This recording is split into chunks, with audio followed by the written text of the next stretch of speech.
Hello Technolovers, nama Ignatius Jonan pernah jadi sorotan publik saat masih memegang jabatan Direktur Utama di PT Kereta Api Indonesia atau KAI.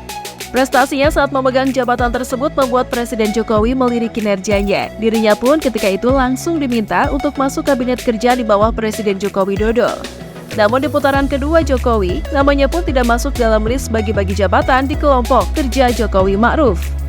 Dan kabarnya sosok mantan menteri satu ini memilih banting setir jadi petani. Lantas seperti apa kisahnya? Yuk langsung saja simak ulasannya berikut ini.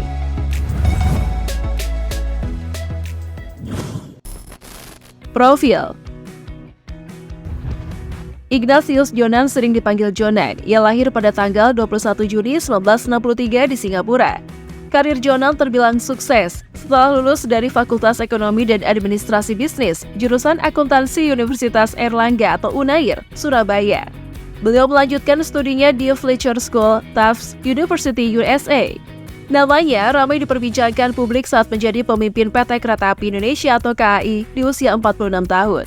Ia merupakan salah satu profesional yang ditugaskan menjalankan perusahaan plat merah tersebut. Jonan mengambil banyak langkah saat dia bergerak maju dalam angkutan besar ini. Mulai dari menyingkirkan calo tiket hingga memperkenalkan sistem tiketing dan tiket online hingga penjualan tiket melalui retail outlet. Awalnya kotor dan berbayar, toilet stasiun kini gratis dan telah diperluas hingga tersedia di setiap stasiun.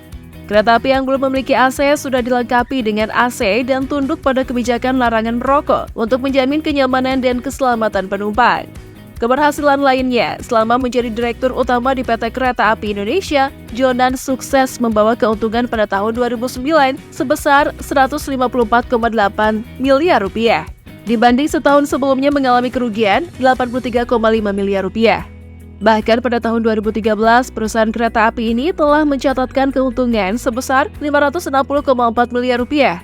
Aset PT KAI pun meningkat saat masa kepemimpinannya dari semula 5,7 triliun rupiah pada 2008 menjadi 15,2 triliun rupiah pada 2013.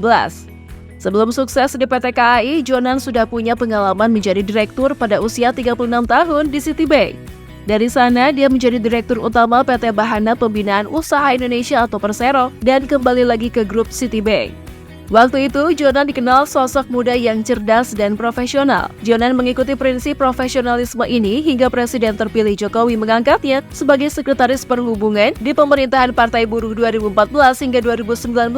Jonan adalah salah satu menteri yang diangkat menteri dari segi profesional. 2 tahun setelah Jonan menjadi Menteri Perhubungan, ia terjebak dalam gelombang pergantian pemerintahan. Pada 27 Juli 2016, posisinya digantikan oleh bawahannya Budi Karya Sumadi, General Manager PT Angkasa Pura II. Namun, 2 bulan kemudian Presiden Jokowi yang sejak awal terkesan dengan karakter dan kemampuan kerja Jonan mengganti namanya menjadi Menteri Energi dan Sumber Daya Alam atau ESDM pada 14 Oktober 2016. Kali ini didampingi oleh Archandra Tahar sebagai wakilnya. Dia adalah karakter yang penuh inovasi dan keberanian. Ignatius Jonan pun menjabat menjadi Menteri Perhubungan, lalu dipindah menjadi Menteri ESDM bersama Archandra. Salah satu prestasinya saat menjabat jadi Menteri ESDM adalah kembalinya saham Freeport ke tangan negara. Sebuah gebrakan yang membuat namanya pun semakin tersohor bersama Archandra kala itu. Namun di periode kedua kepemimpinan Presiden Jokowi ini, ia adalah salah satu nama yang tak lagi dipanggil ke istana. Ignatius Jonan adalah salah satu menteri yang jadi sorotan selain Susi Pujiastuti saat berada di Kabinet Kerja Jokowi.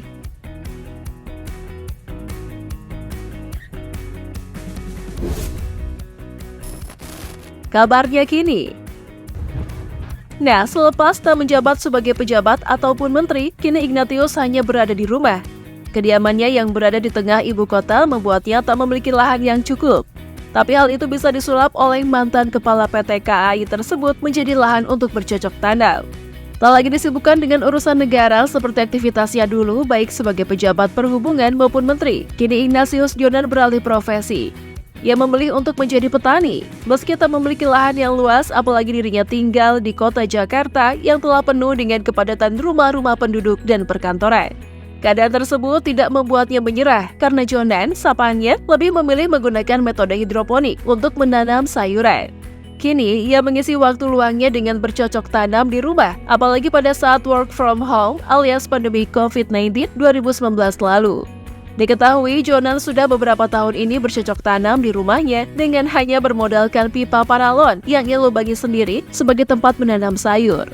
Hasilnya pun tak mengecewakan, Jonan sudah tidak khawatir lagi akan kekurangan pasokan makanan harian di rumahnya. Memang metode hidroponik ini adalah salah satu metode bercocok tanam yang cocok dikembangkan di wilayah perkotaan, seperti tempat tinggalnya saat ini. Apalagi hasil panen dari sayur-sayurannya itu juga dijamin segar dan sehat lantaran ditanam secara organik tanpa pupuk kimia atau pestisida. Kini pun dirinya tengah menikmati masa-masa di rumah dan hasil panen sayurnya pun bisa ia petik secara rutin. Sayur yang ia tanam pun kini bisa dipanen setiap minggunya dengan varian sayuran yang berbeda-beda. Pasca tak lagi jadi pejabat publik, selain bertani, Jonan sekarang memang hanya fokus pada bisnis pribadinya.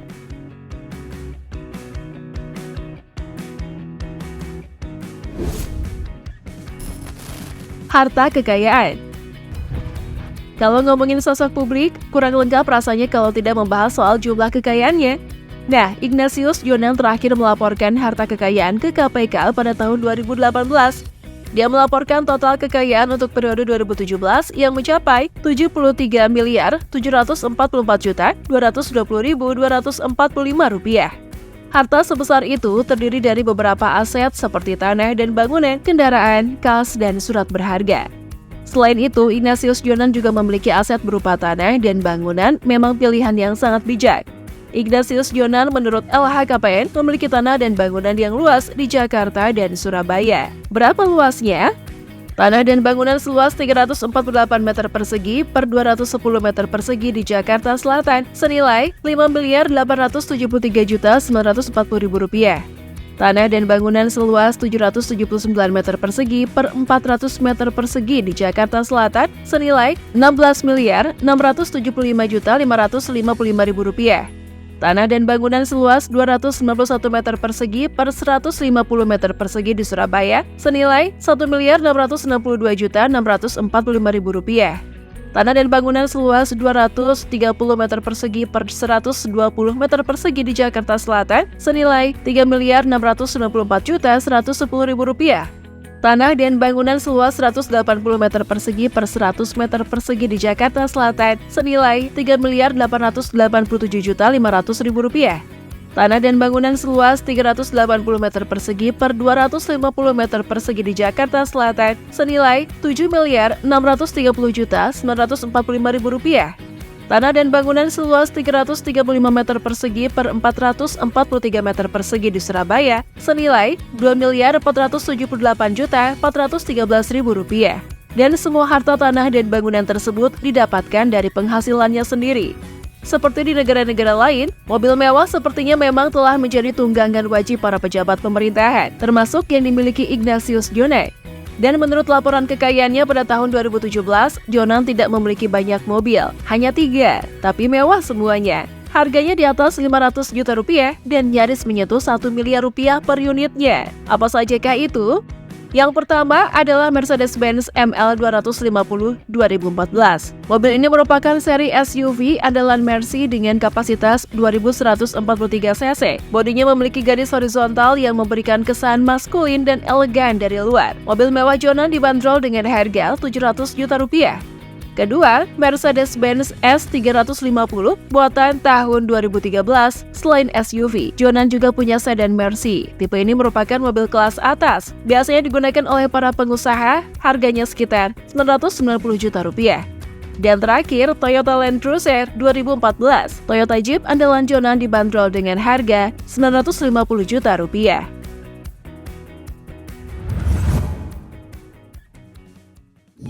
Itulah tadi ulasan mengenai nasib mantan menteri dengan segudang prestasi yang pilih jadi petani. Kalau dari jumlah kekayaannya sih nggak apa-apa ya kalau nggak diajak lagi ke istana. Uang orang kaya dan jadi petani juga nggak apa-apa. Gimana menurut kalian?